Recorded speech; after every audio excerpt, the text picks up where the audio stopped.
ಮಾತರ್ಮೇ ಮಾತರಿಶ್ವನ್ನ ಪಿತರತುಲಗುರೋ ಭ್ರಾತರಿಷ್ಟಾಪ್ತಬಂಧೋ ಸ್ವಾಮಿನ್ನ ಸರ್ವಾಂತರಾತ್ಮನ್ನ ಜರ ಜರಯಿತರ್ಜನ್ಮ ಮೃತ್ಯಾಮಯಾನಾಂ ಗೋವಿಂದೇ ದೇಹಿ ಭಕ್ತಿಂ ಭವತಿ ಚ ಭಗವನ್ನೂರ್ಜಿತಾಂ ನಿರ್ನಿಮಿತ್ತಾಂ ನಿರ್ವ್ಯಾಜಾಂ ನಿಶ್ಚಲಾಂ ಸದ್ಗುಣಗಣ ಬೃಹತೀಂ ಶಾಶ್ವತೀಮಾಶು ದೇವ ನಾರಾಯಣಂ ನಮಸ್ಕೃತ್ಯ ನರಂ ಚೈವ ನರೋತ್ತಮಂ ದೇವೀಂ ಸರಸ್ವತೀಂ ವ್ಯಾಸಂ ತತೋ ಜಯಮುದೀರಯೇ ವಿಜಾನತಾಂ ಅವಿತ್ತಸ್ಯ ಮಧ್ವಸ್ಯ ಜಗತಿ ಗುರೋಃ ಪೂರ್ವಾಚಾರ್ಯಮಹಿಷ್ಠಾನಾಂ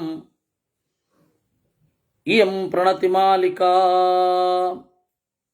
ಪೂರ್ಣಜ್ಞಾನಾಯ ವಿದ್ಮಹೇ ಪೂರ್ಣಾನಂದಾಯ ಧೀಮಹಿ ತನ್ನೋ ವ್ಯಾಸ ಪ್ರಚೋದಯಾತ್. ಆಹಾರ ನಿಯಮಂ ಚೈವ ದೇಶೇ ಕಾಲೇ ಚ ಸಾತ್ವಿಕಃ ತತ್ಪರೀಕ್ಷಾನುವರ್ತೇತ ಯತ್ ಪ್ರವೃತ್ತಿ ಅನುವರ್ತಕಂ. ಸಾತ್ವಿಕನಾದವನು ಆಹಾರ ನಿಯಮವನ್ನ ಪರೀಕ್ಷೆ ಮಾಡಬೇಕು. ದೇಶ ಕಾಲ ಇವುಗಳನ್ನು ನೋಡಿಕೊಂಡು ಆಹಾರವನ್ನು ಸ್ವೀಕಾರ ಮಾಡಬೇಕು. ಯಾವ ಆಹಾರವನ್ನು ಸ್ವೀಕಾರ ಮಾಡಿದರೆ ಯತ್ ಪ್ರವೃತ್ತಿ ಅನುವರ್ತಕಂ, ನಿಮ್ಮ ಕೆಲಸ ಕಾರ್ಯಗಳಿಗೆ ತೊಂದರೆ ಬರೋದಿಲ್ವೋ ಅದನ್ನು ಮಾಡಿ. ಯಾವ ಆಹಾರ ಅನ್ನೋದು ನಿಮ್ಮ ಕೆಲಸ ಕಾರ್ಯಗಳಿಗೆ ತೊಂದರೆ ಮಾಡುತ್ತೋ ಅದನ್ನು ಬಿಟ್ಟುಬಿಡಿ. ಇಷ್ಟೇ, ಧ್ಯಾನಕ್ಕೆ ಅನುಕೂಲ ಆಗೋ ಹಾಗಿರಬೇಕು. ನೆನ್ನೆ ಹೇಳಿದ ಹಾಗೆ ವೇದದಲ್ಲಿ ಹೇಳಿದ್ದು ಎರಡೇ ನಿಷೇಧ ಮಾಡಿರೋದು. ಒಂದು ಈರುಳ್ಳಿ, ನಕಲಂಜಂ ಭಕ್ಷಯಿತ ಅಥವಾ ನಪಲಂಡು ಭಕ್ಷಯಿತ. ಪಲಂಡು ಅಂತನೂ ಅಂತಾರೆ, ಕಲಂಜ ಅಂತನೂ ಅಂತಾರೆ. ನಕಲಂಜಂ ಭಕ್ಷಯಿತ. ಆಮೇಲೆ ನಸುರಾಂಪಿ ಬೇತ್, ಮದ್ಯ ಕುಡಿಬೇಡಿ. ಎರಡೇ ನಿಷೇಧ ಮಾಡಿರೋದು ಮುಖತಃ. ಇನ್ನು ಉಳಿದದ್ದು ಯಾವುದು ನಿಷೇಧ ಮಾಡಿಲ್ಲ. ಆದರೆ ವಿಷ್ಣು ತೀರ್ಥರ ಸನ್ಯಾಸ ಪದ್ಧತಿಯಲ್ಲಿ ಲಿಸ್ಟ್ ಉಂಟು. ನಾವು ಅದನ್ನು ನೋಡಿದಾಗ ಅನ್ಸತ್ತೆ, ಓ ಇದು ಧ್ಯಾನಕ್ಕೆ ತೊಂದರೆ ಆಗತ್ತೆ ಅನ್ನೋದು ಹೌದು ಅಂತ. ಅದನ್ನು ಇಲ್ಲೇ ಹೇಳಿದ್ರು. ಪ್ರವೃತ್ತಂ ನೋಪರುಂಧೇತ ಶನೈರಗ್ನಿಮಿವೆಂಧಯೇತ್ ಜ್ಞಾನೈಧಿತಂ ತಥೋ ಜ್ಞಾನಂ ಅರ್ಕವತ್ ಸಂಪ್ರಕಾಶತೆ. ಪ್ರವೃತ್ತಂ ನೋಪರುಂಧೇತ, ಯಾವ ಆಹಾರವೂ ಕೂಡ ನಿಜವಾಗಿಯೂ ಛಂದೋಗೋಪನಿಷತ್ತಿನಲ್ಲಿ ಆಹಾರ ಶುದ್ಧವು ಸತ್ವಶುದ್ಧಿ ಅಂತಿದೆ. ಎಲ್ಲರೂ ಅದನ್ನು ಈಟೆಬಲ್ ಅಂತ ಹೇಳಿಕೊಂಡು ಹೇಳ್ತಾರೆ. ಯಾವುದು ತಿಂತೇವೋ ಅದು ಆಹಾರ ಅಂತ. ಆದರೆ ಮಧ್ವಾಚಾರ್ಯರು ಬರೆದಿದ್ದು ತಲೆಯ ಆಹಾರವನ್ನು ಅವರಲ್ಲಿ ಬರೆದಿದ್ದಾರೆ. ನೀವು ನೋಡೋದು ಶುದ್ಧವಾಗಿರಬೇಕು, ನೀವು ಕೇಳೋದು ಶುದ್ಧವಾಗಿರಬೇಕು, ನಮ್ಮ ಓದು ಶುದ್ಧವಾಗಿರಬೇಕು, ಅದು ಆಹಾರ ಅಂತ. ಅದು ಕೂಡ ಆಹಾರ ಅಂತಾರೆ. ಆಹಾರ ಶುದ್ಧವು ಸತ್ವಶುದ್ಧಿ. ಹಾಗೆ ಅದರಿಂದಾಗಿ ನಾವು ಇವತ್ತು ಕೇವಲ ತಿನ್ನೋದು ಮಾತ್ರ ಅಂತ ಯೋಚನೆ ಮಾಡ್ತಾ ಇದ್ದೀವಿ. ಅದು ತಿನ್ನೋದು ಅಂದ್ರೇನು, ಕಾರ್ಖಾನೆಯಲ್ಲಿ ನೋಡಿ ಅದು ಹೆಂಗೆ ತಯಾರಾಗುತ್ತೆ ಅವೆಲ್ಲ ಗೊತ್ತಿಲ್ಲ ನಮಗೆ. ಇಲ್ಲಿ ಮಡಿಯಲ್ಲಿ ಏನಾಗತ್ತೆ ಅಂತ ಅಷ್ಟು ಮಾತ್ರ ನೋಡ್ತಾ ಇದ್ದೇವೆ. ಅದರಿಂದಾಗಿ ಎಷ್ಟೋ ದಿವಸ ಸಕ್ಕರೆ ಬಗ್ಗೆ ಯೋಚನೆಯೇ ಬಂದಿರಲಿಲ್ಲ.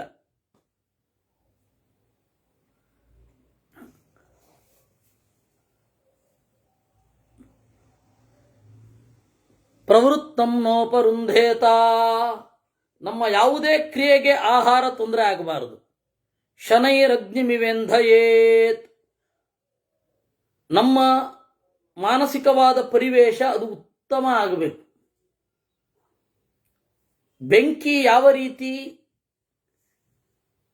ನಿಧಾನವಾಗಿ ಎಲ್ಲ ಕಡೆ ವ್ಯಾಪಿಸಿಕೊಳ್ಳುತ್ತೋ ನಮಗೆ ಶಕ್ತಿ ಹಂಗೆ ಬರಬೇಕು. ಆ ತರಹದ ಆಹಾರವನ್ನು ನೋಡಿ ಈಗ ಏನು ಮಾಡ್ತಾ ಇದ್ದಾರೆ, ನೀವು ಡಯಟ್ ಹೇಗೆ ಮಾಡಬೇಕು ಅಂತ ಕೇಳಿದ್ರೆ ಕೆಲವರು ಹೇಳ್ತಾರೆ, ನೋಡಿ ಚಪಾತಿ ತಿನ್ನಿ.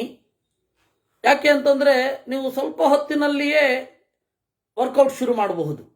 ಹೊರಗಡೆ ಇರುವ ಕ್ರಮನ ಹೇಳ್ತಾ ಇರೋದು. ಅನ್ನ ತಿಂದ ಮೇಲೆ 2 ಗಂಟೆ ಬಿಟ್ಟು ಡಯಟ್ ಮಾಡಿ, ವ್ಯಾಯಾಮ ಮಾಡಿ, ವರ್ಕೌಟ್ ಶುರು ಮಾಡಿ ಅಂತಾರೆ. ಇದಕ್ಕೆ ಹೋದವರು, ಜಿಮ್ಗೆ ಹೋಗೋರು ಹಾಗಲ್ಲ ಅಂತಾರೆ. ಅನ್ನ ತಿಂತಿರೋ, ಆಹಾರ ತಿಂತಿರೋ ದೇಶ ಕಾಲಕ್ಕೆ ಅನ್ನ ತಿಂತಿರೋ, ಚಪಾತಿ ತಿಂತಿರೋ ದೇಶ ಕಾಲಕ್ಕೆ ಅನುಗುಣವಾಗಿ ಇರಬೇಕು.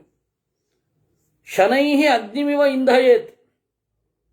ನಿಧಾನವಾಗಿ ನಿಮ್ಮ ಚಟುವಟಿಕೆ ಜಾಸ್ತಿ ಆಗ್ತಾ ಹೋಗಬೇಕು. ಆ ತರಹದ ಆಹಾರ ಅದು ನಮ್ಮ ತೆಗೆದುಕೊಳ್ಳುವ ಪ್ರಮಾಣದಲ್ಲಿರೋದದು, ಬೇರೆ ಅಲ್ಲ.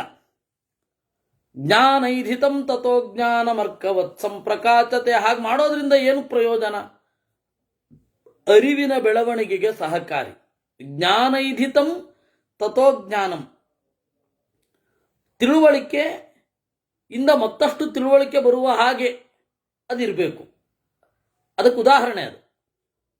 ನಾವು ಯಾವುದನ್ನು ತಿಳಿದ್ರೆ ಇನ್ನಷ್ಟು ಹೆಚ್ಚಿನ ವಿಷಯಗಳು ತಿಳಿಯುತ್ತೋ ಆ ರೀತಿ ಓದಬೇಕು.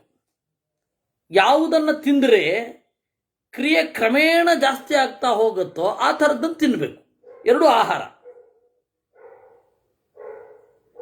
ಈ ತರಹದ ಆಹಾರವನ್ನು ನಾವು ಪ್ರಿಫರ್ ಮಾಡಬೇಕು. ಜ್ಞಾನಾಧಿಷ್ಠಿತಮಜ್ಞಾನಂ ತ್ರೀನ್ ಲೋಕಾನಧಿತಿಷ್ಠತಿ ವಿಜ್ಞಾನಾನುಗತಂ ಜ್ಞಾನಂ ಅಜ್ಞಾನಾತ್ ಅಪಕೃಷ್ಯತೆ. ಅದರಿಂದಾಗಿ ತಲೆಯ ಆಹಾರದ ಬಗ್ಗೆಯೂ ಕೂಡ ಗಮನಿಸಬೇಕು. ನಾವು ಓದುವ ಪಠ್ಯ ಹೇಗಿರಬೇಕು? ಅದು ಕೂಡ ಬ್ರಹ್ಮಚರ್ಯಕ್ಕೆ ಪೋಷಕವೇ, ದೇವರಲ್ಲಿ ಇರುವುದಕ್ಕೆ ಪೋಷಕ. ಜ್ಞಾನಾಧಿಷ್ಠಿತಂ ಅಜ್ಞಾನಂ, ಜ್ಞಾನವನ್ನು ಆವರಿಸಿಕೊಂಡು ಅಜ್ಞಾನ ಇದ್ದರೆ ಮೂರು ಲೋಕವನ್ನು ಮೀರಿಬಿಡುತ್ತದು ಅಂತಾರೆ. ನಾವು ಓದ್ತಾ ಇರೋದು ವೇದ, ಜಾಸ್ತಿ ಆಗ್ತಾ ಇರೋದು ಅಜ್ಞಾನ ಅಂದರೆ ಏನು ಅರ್ಥ? ವೇದಾಂತ ನಮ್ಮ ಟೆಕ್ಸ್ಟ್ ಹೇಗಿರಬೇಕು? ಟೆಕ್ಸ್ಚುಯಲ್ ಕ್ರಿಟಿಸಿಸಮ್ ಅಂತ ಏನಾದರೂ ಇದ್ದರೆ ಹೇಗಿರಬೇಕದು? ಒಂದರ ತಿಳುವಳಿಕೆ 10 ಬೆಳಗಬೇಕು, ಅಂಥದ್ದನ್ನು ಓದಬೇಕು. ಅದು ಯಾವುದು? ಸೂತ್ರ, ಬ್ರಹ್ಮಸೂತ್ರ, ಉಪನಿಷತ್ತು, ಗೀತೆ. ನೀವು ಒಂದನ್ನು ತಿಳಿತಾ ಇದ್ರೆ 10 ಓದದ ವಿಚಾರವನ್ನು ಕವರ್ ಮಾಡಬೇಕದು. ಇಲ್ಲ ಅಂತ ಇಟ್ಕೊಳ್ಳಿ, ನಾವು ಜ್ಞಾನದ ಹೆಸರಿನಲ್ಲಿ ಆ ತರಹದ್ದು ಓದ್ತಾ ಇಲ್ಲ ಅಂತ ಇಟ್ಕೊಳ್ಳಿ. ಜ್ಞಾನದ ಜೊತೆಗೇ ಇರುವ ಅಜ್ಞಾನ, ಜ್ಞಾನ ಅಧಿಷ್ಠಿತ ಅಜ್ಞಾನಂ, ಮೂರು ಲೋಕವನ್ನ ಮೇಲ್ಗಡೆ ಏರ್ ನಿಂತು ಬಿಡುತ್ತದು. ಗೊತ್ತಾಯ್ತಾ? ಮಹಾಭಾರತ, ಗೀತೆ ಮೊದಲಾದ ಟೆಕ್ಸ್ಟನ್ನೇ ಅನ್ಯಥಾ ವ್ಯಾಖ್ಯಾನ ಮಾಡಿದ್ದು ಯಾಕೆ ಅಂತ ಗೊತ್ತಾಯ್ತಾ ಈಗ? ಯಾಕೆಂದ್ರೆ ಜ್ಞಾನ ಅಜ್ಞಾನ ಏನಾದರೂ ಜ್ಞಾನದ ಮೇಲ್ಗಡೆ ಕೂತು ಬಿಟ್ರೆ, ಜ್ಞಾನಪೀಠದ ಮೇಲೆ ಅಜ್ಞಾನ ಕೂತ್ರೆ ಮೂರು ಲೋಕವನ್ನು ಮೀರ್ಬಿಡುತ್ತೆ. ಎಂಥ ಭೀಕರ ಅದು! ಅದರಿಂದಾಗಿ ಪೀಠದಲ್ಲಿ ಜ್ಞಾನ ಇರಬಾರ್ದಪ್ಪ. ಯಾಕೆಂದ್ರೆ ಜ್ಞಾನಪೀಠದ ಮೇಲೆ ಅಜ್ಞಾನನೂ ಮೆರಿಬಹುದು, ಅದು ಅನಂತ ಆಗೋಗುತ್ತೆ. ಜ್ಞಾನಾಧಿಷ್ಠಿತಮಜ್ಞಾನಂ ತ್ರೀನ್ ಲೋಕಾನಧಿತಿಷ್ಠತಿ ವಿಜ್ಞಾನಾನುಗತಂ ಜ್ಞಾನಂ ಅಜ್ಞಾನಾತ್ ಅಪಕೃಷ್ಯತೆ. ವಿಜ್ಞಾನ ಯಾವುದು? ಕೃಷ್ಣ ಗೀತೆಯಲ್ಲಿ ಹೇಳಿದ ವಿಜ್ಞಾನ. ಅದರ ಬೆಂಗಡೆಗೆ ನಮ್ಮ ಜ್ಞಾನ ಹೋಗಬೇಕು. ಅಂದರೆ ಜ್ಞಾನವನ್ನು ನಾವು ಚಿಂತನೆ ಮಾಡಿದರೆ ವಿಜ್ಞಾನದ ಕಡೆಗೆ ಹೋಗುವಂತಿರಬೇಕು. ಇವಾಗ ನಮ್ಮ ಟೆಕ್ಸ್ಟ್ಗಳೆಲ್ಲ ಏನಿದೆ, ಗೀತೆ, ಉಪನಿಷತ್ತು, ಆಮೇಲೆ ಬ್ರಹ್ಮಸೂತ್ರ, ಅದು ಜ್ಞಾನ. ಆ ಜ್ಞಾನ ಅನ್ನೋದು ನಮ್ಮ ಒಳಗಿನ ಆಳವಾದ ಅರಿವು, ಅಂದರೆ ವಿಜ್ಞಾನ, ಅದರ ಹಿಂದ್ಗಡೆ ಇರಬೇಕು. ನಮ್ಮ ಜ್ಞಾನ ವಿಜ್ಞಾನದ ಕಡೆಗೆ ಹೋಗದೆ ಇರೋದು ಯಾವಾಗ ಗೊತ್ತಾ? ನಾವು ಓದಿದ ಜ್ಞಾನ ವಿಜ್ಞಾನವಾಗಿ ಪರಿಣಾಮ ಆಗೋ ಮೊದಲು ಅಜ್ಞಾನ ಅನ್ನೋದು ಎಳೆದು ಬಿಡುತ್ತೆ. ವಿಜ್ಞಾನಾನುಗತಂ ಜ್ಞಾನಂ ಅಜ್ಞಾನಾತ್ ಅಪಕೃಷ್ಯತೆ.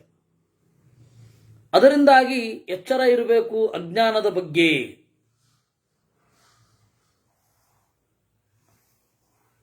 ಜ್ಞಾನದ ಸುತ್ತಲೂ ಸತ್ಯಕಾಮರು ಅಂತ ಒಬ್ಬರಿದ್ರು, ಅನಂತಕೃಷ್ಣ ಶಹಾಪುರ. ಅವರು ಜಮಖಂಡಿಯ ಬಳಿಯ ಕಳ್ಳಹಳ್ಳಿಯವರು, ಕನ್ನಡ ಸಾಹಿತಿ. ಅವರು ತಾಂತ್ರಿಕರು, ಶಾಕ್ತತಂತ್ರದ ಉಪಾಸನೆ ಮಾಡಿದವರು. ಅವ್ರದ್ದೊಂದು ಮಾತು, ತಂತ್ರಯೋನಿ ಅಂತ ಅವ್ರದ್ದೊಂದು ಪುಸ್ತಕ ಇದೆ. ಅದರಲ್ಲಿ ನಮ್ಮ ಸುತ್ತಲೂ ಮುತ್ತಿಕೊಳ್ಳುವ ಕತ್ತಲೆಯ ಮೊತ್ತವನ್ನ ಬೆಳಕಿನ ಹಬ್ಬ ಎಂದುಕೊಳ್ಳುತ್ತೇವೆ ಅಂತ. ಹಾಗಾಗಬಾರದು. ಅಂದರೆ ನಾವು ಎಷ್ಟು ಮನಸ್ಸನ್ನು ನಿಶ್ಚಿತ ಮಾಡಬಹುದೋ ಅಷ್ಟು ನಿಶ್ಚಿತ ಮಾಡಬೇಕು. ಅಂದರೆ ಆಚಾರ್ಯರ ಮತ್ತು ಕೃಷ್ಣನ ಮಾತಿನ ಮೇಲೇನೆ ನಮ್ಮ ಯೋಚನೆ ಸಾಗಬೇಕು.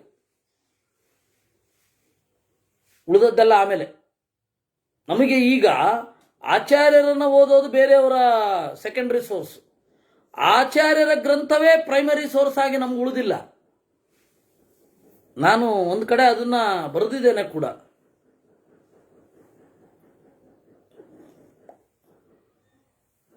ವಿದೇಶೀಯರು ನಾಸ್ತಿಕರಿದ್ದಾರೆ. ಆ ನಾಸ್ತಿಕರಿಗೆ ಒಂದು ಪ್ರಬಲ ನೆಲೆ ಇದೆ. ಏನಂದ್ರೆ ಅವರು ಮೂಲದಲ್ಲಿ ಗ್ರಂಥ ಓದಿದ್ದಾರೆ. ತೀರಾ ಕೆಲವೊಬ್ಬರು ಓದಿಲ್ಲದೆ ಇರಬಹುದು, ಇಂಗ್ಲಿಷ್ ಅನುವಾದವನ್ನು ಇಟ್ಕೊಂಡಿರ್ಬೋದು, ಹೀಬ್ರು ಓದದೇ ಇರಬಹುದು. ಆದರೆ ಸಾಮಾನ್ಯವಾಗಿ ಓದಲಿಕ್ಕೆ ತಿಳ್ಕೊಂಡಿರ್ತಾರೆ ಹೀಬ್ರೂನಲ್ಲಿ. ನಮ್ಮಲ್ಲಿ ಭಾರತದಲ್ಲಿನ ನಾಸ್ತಿಕರಾಗಲಿ ಆಸ್ತಿಕರಾಗಲಿ ಇಬ್ಬರೂ ಕೂಡ ಮೂಲದಲ್ಲಿ ಗ್ರಂಥ ಓದಿಲ್ಲ. ಇವರು ಆಸ್ತಿಕರಿದ್ದಾರೆ ಭಾರತದಲ್ಲಿ. ಏನು ಕ್ವಾಲಿಫಿಕೇಶನ್? ಮೂಲದಲ್ಲಿ ಗ್ರಂಥ ಓದಿಲ್ಲ. ಮಂಗಳಗಳು ಮಾಡಿರ್ಬೋದು, ಮೂಲದಲ್ಲಿ ಗ್ರಂಥ ಓದಿಲ್ಲ. ಭಾರತದಲ್ಲಿ ನಾಸ್ತಿಕರಿದ್ದಾರೆ, ಪ್ರಖರ ವಿಚಾರಧಾರೆ ಅಂತ ಹೆಸರಾಗಿ ಜ್ಞಾನಪೀಠ ಎಲ್ಲ ಬಂದಿರ್ಬೋದು, ಮೂಲದಲ್ಲಿ ಗ್ರಂಥ ಓದಿರಲ್ಲ. ಇಬ್ಬರದು ಅದೇ ಕ್ವಾಲಿಫಿಕೇಶನ್ ನಮ್ಮಲ್ಲಿ. ಅದರಿಂದಾಗಿ ಜ್ಞಾನ ಮತ್ತು ವಿಜ್ಞಾನದ ಬಗ್ಗೆ ಎಚ್ಚರ ಇರಬೇಕು. ಪೃಥಕ್ತ್ವಾತ್ ಹೇಳ್ತಾರೆ. ಪೃಥಕ್ತ್ವಾತ್ ಸಂಪ್ರಯೋಗಾಚ್ಚ ನಾಸೂಯು ವೇದ ಶಾಶ್ವತಂ. ಯಾರು ಶಾಶ್ವತವಾದದ್ದನ್ನು ತಿಳಿಯುತ್ತಾರೆ? ಪೃಥಕ್ತ್ವಾತ್ ಮೊದಲು ಯಾವ ಮಾತು ಯಾರು ಹೇಳಿದ್ದು ಅನ್ನೋದರ ಸ್ಪಷ್ಟ ಕಲ್ಪನಾ ಭೇದ ಬೇಕು ನಮಗೆ. ಯಾರು ಹೇಳಿದ್ದು, ಇದು ಯಾರು ಹೇಳಿದ್ರು, ಹೇಗೆ ಹೇಳಿದ್ರು, ಈ ಪೃಥಕ್ತ್ವ ಬೇಕು. ಆಮೇಲೆ ಸಂಪ್ರಯೋಗಾಚ್ಚ, ನಮ್ಮ ಜೀವನದ ಒಂದು ಸೀರಿಯಸ್ನೆಸ್ ಅಲ್ಲಿ, ಜೀವನದಲ್ಲಿ ಅರ್ನೆಸ್ಟ್ಲಿ ಅಂತ ಹೇಳ್ತಾರಲ್ಲ, ಹಾಗೆ ಇದನ್ನು ಪರಿಭಾವಿಸಬೇಕು. ಅದು ಸಂಪ್ರಯೋಗ. ನಮ್ಮ ಜೀವನದ ಜೈವಿಕ ಅನುಭವದ ಭಾಗ ಆಗಬೇಕು. ಅದು ಸಂಪ್ರಯೋಗ ಅಂತ ಕರೀತಾರೆ. ಈ ಎರಡು ಮಾಡಿದಾಗ ನಾಸೂಯು, ಆಮೇಲೆ ಅಸೂಯೆ ಪಡಬಾರದು. ಇವರು ಹೇಳಿದ್ರಿಂದ ನಾನು ಕೇಳಲ್ಲ ಅಂತ. ನಮಗೆ ಹೇಗಿರುತ್ತೆ ಅಂದರೆ, ನಮ್ಮ ಕಾಲದ ಜ್ಞಾನಿಗಳ ಮೇಲೆ ನಮಗೆ ಅಸೂಯೆ ಇರುತ್ತೆ. ಅವ್ರೇನಾರು ಹೇಳಿದ್ರೆ ಹಿಂದಿನವರೆಲ್ಲ ದಡ್ರ ಹಾಗಾದ್ರೆ ಅಂತ ಕೇಳ್ತೀವಿ. ಹಿಂದಿನವರೆಲ್ಲ ದಡ್ರ ಅಂತ ಕೇಳ್ಬೇಕಾದ್ರೆ ಹಿಂದಿನವರಲ್ಲಿ ಭಕ್ತಿ ಇದೆ ಅಂತ ಅರ್ಥ ಅಲ್ಲ. Contemporarily he is not competing me ಅಂತನ್ನುವ ಅರಿವು. ಹಿಂದಿನವ್ರದ್ದೇನು ಗ್ರಂಥ ಓದಿರಲ್ಲ ಅವನು, ಅವ್ರಿಗಿಂತ ಹಿಂದಿನವರು ಅದಕ್ಕೆ ವಿರುದ್ಧವಾಗಿರ್ತಾರೆ, ಅದು ಬೇರೆ. ಅದರಿಂದಾಗಿ ಅಸೂಯೆ ಇರಬಾರದು. ಆಚಾರ್ಯರು ಇದನ್ನೇ ಹೇಳಿದ್ದು, ಅಸೂಯೆ ಇರಬಾರದು. ನಿರ್ಮತ್ಸರಾಣಾಂ ಸತಾಂ ಅನ್ನುವಲ್ಲಿ ಅಸೂಯೆ ಇರದವ ಅರಿವನ್ನು ಪಡಿತಾನೆ ಅಂತ. ಆದರೆ ನಾವು ಇವತ್ತು ಆಚಾರ್ಯರ ಶಿಷ್ಯರನ್ನೇ ಅಸೂಯೆಗಳನ್ನಾಗಿ ಮಾಡಿಬಿಟ್ಟಿದ್ದೀವಿ. ಮಧ್ವಾಚಾರ್ಯರ ಶಿಷ್ಯರು ಯಾವುದೋ ಎತ್ತಿಗೆ ವಿಷ ಹಾಕಿದ್ರು, ಅಷ್ಟು ನೀಚರ, ಛೇ ಛೇ ಛೇ, ಅಷ್ಟು ನೀಚರಾಗ್ಲಿಕ್ಕೆ ಸಾಧ್ಯ ಏನ್ರಿ? ಆಚಾರ್ಯರನ್ನ ಕೇಳಿದ್ರಂತೆ ಈ ಶಿಷ್ಯರೆಲ್ಲ, ನಿಮ್ಮ ಗ್ರಂಥ ಈಗ ಅರ್ಥ ಆಗ್ತಾ ಇದೆ, ಮುಂದೆ ಬರ್ತೋಗ್ತಾ ಇದೆ, ಅದಕ್ಕೇನ್ ಮಾಡೋದು? ಯಾರಾದ್ರೂ ಒಂದು ವ್ಯಾಖ್ಯಾನ ಬೇಕು ಅಂತ ಮಧ್ವಾಚಾರ್ಯ ಕೇಳಿದ್ರಂತೆ. ಅದಕ್ಕೆ ಮಧ್ವಾಚಾರ್ಯ ಹೇಳಿದ್ರಂತೆ, ಆ ಎತ್ತು ವ್ಯಾಖ್ಯಾಸ್ಯತೇಶ ಗೋರಾಟ ಅಂದ್ರಂತೆ. ಅದಕ್ಕೆ ಆ ಎತ್ತಿಗೆ ವಿಷ ಹಾಕಿದ್ರ ಚಾಪ ಹಾಕಿದ್ರ ಏನೇ ಆಗಲಿ ಅಸೂಯೆನಾ? ಒಂದೊಂದು ಕಡೆ ಒಂದೊಂದಿದೆ ಬಿಡಿ. ಎಂಥ ದುರಂತರಿ ನಾವು. ಯಾವ ಮಧ್ವಾಚಾರ್ಯರು ಹೇಳಿದರೋ ಅಸೂಯೆ ಪಡಬೇಡಿ ದೊಡ್ಡವರ ಗುಣಗಳ ಮೇಲೆ, ದೊಡ್ಡವರ ಗುಣಗಳ ಮೇಲೆ ಅಸೂಯೆ ಪಟ್ಟರೆ ನಿಮಗೆ ಆ ಗುಣ ನಾಶ ಆಗತ್ತೆ ಅಂತಂದ್ರು. ಕೆಳಗಡೆ ಬೀಳ್ತೀರಾ ಅಂದ್ರು, ಮೇಲ್ಗಡೆ ಹೇಳೋದೇ ಇಲ್ಲ ಅಂದ್ರು. ಅಂತಹ ಆಚಾರ್ಯರ ಶಿಷ್ಯರಿಗೇನೆ ಅಸೂಯೆಯನ್ನು ಹೇಳಿ ಇನ್ಯಾರನ್ನೋ ದೊಡ್ಡವ್ರನ್ನ ಮಾಡ್ತಾ ಇದ್ವಿ. ಬೇಕಾದು ಕಥೆ ಕಟ್ಟಿ ದೊಡ್ಡವ್ರನ್ನ ಮಾಡಬೇಕಾ? ಅದರಿಂದಾಗಿ ಶಾಶ್ವತವಾದದ್ದನ್ನು ತಿಳಿಯಲಿಕ್ಕೆ ಅಸೂಯೆ ಇರಬಾರದು ಅಂತ ಮಹಾಭಾರತ ಹೇಳುತ್ತೆ. ಪೃಥಕ್ತ್ವಾತ್ ಸಂಪ್ರಯೋಗಾಚ್ಚ ನಾಸೂಯು ವೇದ ಶಾಶ್ವತಂ. ಆಚಾರ್ಯರು ಬಂದರು, ಮುಂದಿನವರು ಉದ್ಧಾರ ಮಾಡ್ತಾರಂತೆ, ಇಮಿಡಿಯೇಟ್ ಅವ್ರ ಶಿಷ್ಯರನ್ನು ಉದ್ಧಾರ ಮಾಡಬಾರದೆ ಅಸೂಯೆ ಇದ್ದವರನ್ನ. ಅದರಿಂದಾಗಿ ಅಸೂಯೆ ಇರಬಾರದು. ಅದರಿಂದಾಗಿ ನಾವು ನಮ್ಮ ಕಾಂಟೆಂಪರರಿಯಲ್ಲಿರುವವರನ್ನು ಕಾಂಪೀಟ್ ಮಾಡ್ತಾ ಇದ್ದೀವಾ? ಯಾಕೆ ಇವ್ರು ಹೇಳಿದ್ದನ್ನು ಯಾಕೆ ಒಪ್ತಾ ಇಲ್ಲ? ಯುಕ್ತಿಯುಕ್ತವಾಗಿದೆಯಾ ಇಲ್ವಾ ಅಂತ ನೋಡ್ತಾ ಇದ್ದೀವಾ? ಇಲ್ಲ. ನಮಗೆ ಏನು ಪ್ರಾಬ್ಲಮ್ಮು ಅಂದರೆ ಇವ್ರದನ್ನು ಒಪ್ಪಿಬಿಟ್ರೆ ನಾನು ಇಲ್ಲಿ ಇವರಿಗೆ ಸರೆಂಡರ್ ಆಗಬೇಕಾಗತ್ತೆ. ಇನ್ಯಾರೋ ನಮ್ಮಿಂದ 300 ವರ್ಷ 400 ವರ್ಷ ಹಳಬರು ಅವ್ರು ಹೇಳಿದ್ದನ್ನು ನಂಬೋದ್ರಿಂದ ಏನು ಪ್ರಾಬ್ಲಮ್ಮೇ ಇಲ್ಲ. ಯಾಕೆಂದರೆ ಅದು ಕಾಂಟೆಂಪರರಿಲಿ ಅದೇನು ವಿಷಯವೇ ಇರಲ್ಲ ಅದರದ್ದು. ಅದು ನಮ್ಮ ಈಗೋ ಹರ್ಟ್ ಆಗಲ್ಲ. ಅದರಿಂದಾಗಿ ನಾವು ಅದನ್ನು ಒಪ್ತೇವಾ? ಯೋಚನೆ ಮಾಡಿಕೊಳ್ಬೇಕು. ಈ ವಿಷಯ ಇದಾ ಯೋಚನೆ ಮಾಡಬೇಕು. ಅದರಿಂದಾಗಿ ನಾಸೂಯುರ್ವೇದ ಶಾಶ್ವತಂ, ಅಸೂಯೆ ಇರದವ, ಮಾತುಗಳ ಸ್ಪಷ್ಟವಾದ ಪರಿಕಲ್ಪನೆ ಇರುವವ, ಯಾರು ಆಡಿದ್ದು, ಹೇಗಾಡಿದ್ದು, ಎಲ್ಲಾಡಿದ್ದು, ಯಾವ ಕಾಲದಲ್ಲಿ ಆಡಿದ್ದು, ಇದೆಲ್ಲದರ ಬಗ್ಗೆ ಸಂಪ್ರಯೋಗಾಚ್ಛ, ನಮ್ಮ ಒಳಗಿನ ಅಪ್ಲಿಕೇಶನ್, ಇದೆಲ್ಲ ಇದ್ರೆ ಶಾಶ್ವತಂ ವೇದ. ಅಸೂಯೆ ಇದ್ರೆ ಶಾಶ್ವತಂ ನ ವೇದ. ಸತಯೋರಪವರ್ಗಜ್ಞೋ ವೀತರಾಗೋ ವಿಮುಚ್ಯತೆ. ಅವನು ಬಿಡುಗಡೆಯ ದಾರಿಯಂ ತಿಳಿದವನು. ವೀತರಾಗೋ ವಿಮುಚ್ಯತೆ, ರಾಗವಿರದವ ಮುಕ್ತನಾಗುತ್ತಾನೆ. ರಾಗ ಅಂದರೆ ಅನ್ಯಥಾ ಜ್ಞಾನ. ವಯೋತೀತೋ ಜರಾ ಮೃತ್ಯು ಜಿತ್ವಾ ಬ್ರಹ್ಮತನಾತನಂ ಅಮೃತಂ ತದವಾಪ್ನೋತಿ ಯತ್ತದಕ್ಷರಮವ್ಯಯಂ. ದೇವರನ್ನ ಪ್ರೀತಿಯಿಂದ ಗೆಲ್ಲುತ್ತಾನೆ ಅಸೂಯೆ ಇರದವ. ಯಾಕೆಂದ್ರೆ ಅಸೂಯೆ ಅಂದ್ರೆ ಏನು? ದೇವರ ಗುಣಗಳು ಬೇರೆಯವರಲ್ಲಿ ಅಭಿವ್ಯಕ್ತ ಆದಾಗ ಅದನ್ನು ಸಹಿಸದವ. ಜ್ಞಾನವೋ ಬೇರೆ ಯಾವುದೋ ಗುಣ ಅಭಿವ್ಯಕ್ತ ಆದಾಗ ಅದನ್ನು ಸಹಿಸುವವ ಇರ್ತಾನೆ. ಅದರಿಂದಾಗಿ ವೈಯಕ್ತಿಕವಾದ ಆಕ್ರಮಣ ಇರಬಾರದು. ವಿಚಾರಧಾರೆಯಲ್ಲಿ ಇದಕ್ಕೆ ವಿರುದ್ಧ ಅಂತ ಹೇಳಿ ಅಷ್ಟೇ ಮೆನ್ಷನ್ ಮಾಡಬೇಕೇ ವಿನಃ ವೈಯಕ್ತಿಕವಾಗಿ ಆಕ್ರಮಿಸಬಾರದು. ಯಾರನ್ನೂ ಕೂಡ ವೈಯಕ್ತಿಕವಾಗಿ ತೇಜೋವಧೆಯನ್ನು ಮಾಡಬಾರದು. ನಿಷ್ಕಲ್ಮಚಂ ಬ್ರಹ್ಮಚರ್ಯಂ ಇಚ್ಛತಾಚರಿತುಂ ತದಾ ನಿದ್ರಾ ತರವಾತ್ಮನಾತ್ಯಾಜ್ಯ ಸ್ವಪ್ನದೋಚಮವೇಕ್ಷತಾ. ಇನ್ನು ನಿಷ್ಕಲ್ಮಚವಾದ ಬ್ರಹ್ಮಚರ್ಯವನ್ನು ಮಾಡಬೇಕು ಅಂತಂದ್ರೆ ಬಹಳ ಹೊತ್ತು ನಿದ್ರೆ ಮಾಡೋದನ್ನು ಬಿಡಬೇಕು. ಸ್ವಪ್ನೇ ರಜತಾ ದೇಹಿ ತಮಸಾ ಚಾಭಿಭೂಯತೆ ದೇಹಾಂತರಮಿವಾಪನ್ನ ಚರತ್ಯಪಗತ ಸ್ಮೃತಿ. ಅದಕ್ಕೆ ಮಧ್ವರು ಕೂಡ ಏನು ಹೇಳ್ತಾರೆ ಅವರ ಇದರಲ್ಲಿ, ಅತ್ಯಶಕ್ಯೇತು ನಿದ್ರಾಯಾಂ ಪುನರೇವ ತಮಭ್ಯಚೇತ್ ಅಂತ. ಬಹಳ ಕಷ್ಟ ಆದಾಗ ನಿದ್ರೆ ಮಾಡಿ ಮತ್ತೆ ಎದ್ದು, ಆ ನಿದ್ರೆ ಮುಗಿತು ಅಂತ ಹೇಳಿದ ಕೂಡಲೇ ಎದ್ದು ಮತ್ತೆ ಓದಿ ಅಂತ. ವಿದ್ಯಾಮಾನ್ಯರು ಹಂಗೆ ಮಾಡ್ತಾ ಇದ್ದದ್ದು ನಾನು ನೋಡಿದ್ದೀನಿ. ನಿದ್ರೆ ಮಾಡೋ ತನಕ, ನಿದ್ರೆ ಬರೋ ತನಕ ಓದೋದು, ಆಮೇಲೆ ಹಾಗೆ ಮಲಗೋದು, ಮತ್ತೆ ಎದ್ದು ಓದೋದು. ವಿದ್ಯಾಸಮುದ್ರರು ಹಾಗೆ ಮಾಡ್ತಾ ಇದ್ರಂತೆ. ಕಾಣಿಯೂರು ಮಠದ ವಿದ್ಯಾಸಮುದ್ರರು ಈಗ ಏನು ಸ್ವಾಮಿಗಳಿದ್ದಾರಲ್ಲ ಅವರ ಪರಮ ಗುರುಗಳು, ಈಗ ಇರುವ ಸ್ವಾಮಿಗಳ ಗುರುಗಳು ಅವರು ಹಾಗೆ. ಉಡುಪಿಯ ಕ್ಲೈಮೇಟ್ ಅದಕ್ಕೆ ಅನುಕೂಲವಾಗಿದೆ.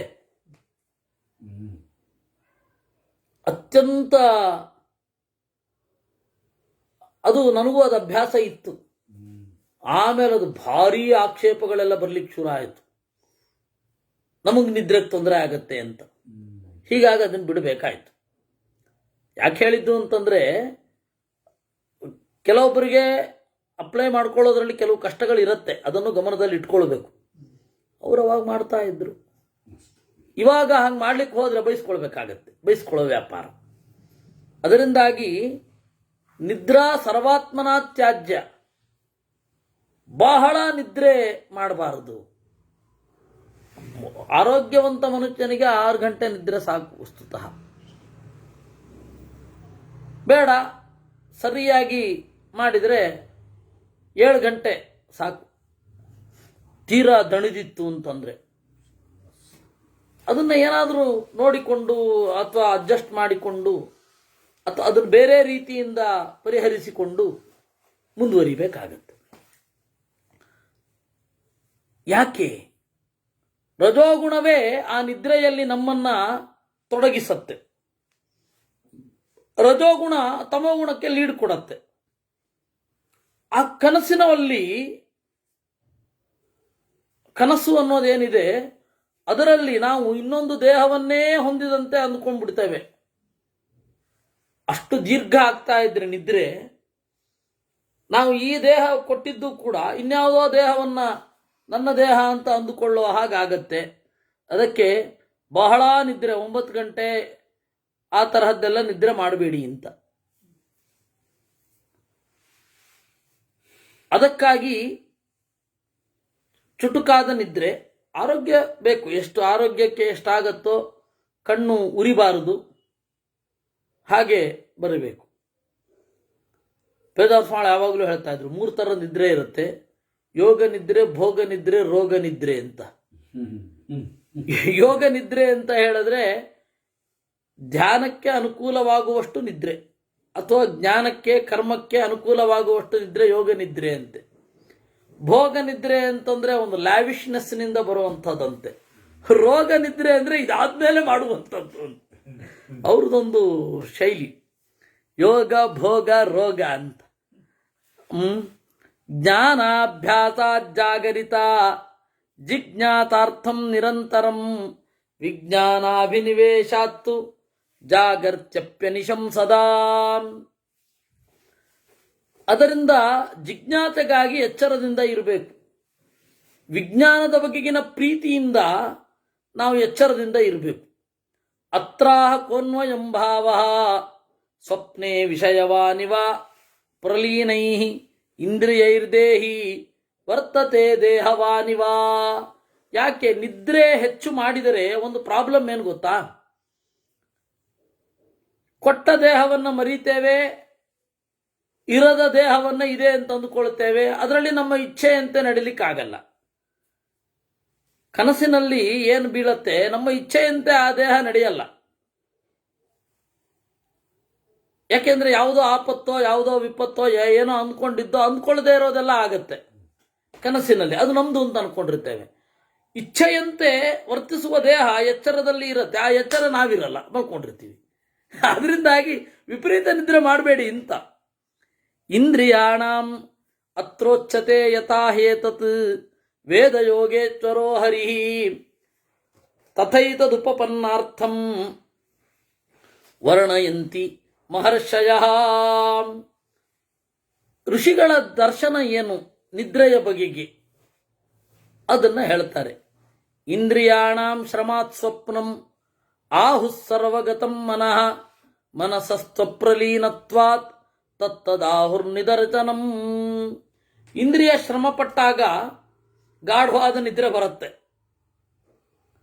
ಆ ಸ್ವಪ್ನದಿಂದ ಅಂದ್ರೆ ಗಾಢವಾದ ನಿದ್ರೆಯಿಂದ ಜಾರಿದ ಮೇಲೆ ಮನಸ್ಸು ಆಕ್ಟಿವ್ ಆಗಿರುತ್ತೆ. ಆ ಮನಸ್ಸು ಆಕ್ಟಿವ್ ಆಗಿರೋದ್ರಿಂದ ಕನಸು ಬೀಳುತ್ತೆ. ಆದರೆ ಆ ಆಕ್ಟಿವ್ನೆಸ್ ಪ್ರಯೋಜನವೇ ಇಲ್ಲ, ಸಕಾರಾತ್ಮಕವಾಗಿಲ್ಲ, ಪಾಸಿಟಿವ್ ಆಗಿಲ್ಲ, ನೆಗೆಟಿವ್ ಆಗೇ ಇರುತ್ತದು. ಸುಮ್ಮನೆ ಏನೋ ಚಿತ್ರಗಳು ಬರ್ತಾ ಹೋಗುತ್ತೆ, ಹಿಂದೆ ಏನೋ ನೋಡಿದ್ದೆಲ್ಲ ಬರ್ತಾ ಹೋಗುತ್ತೆ.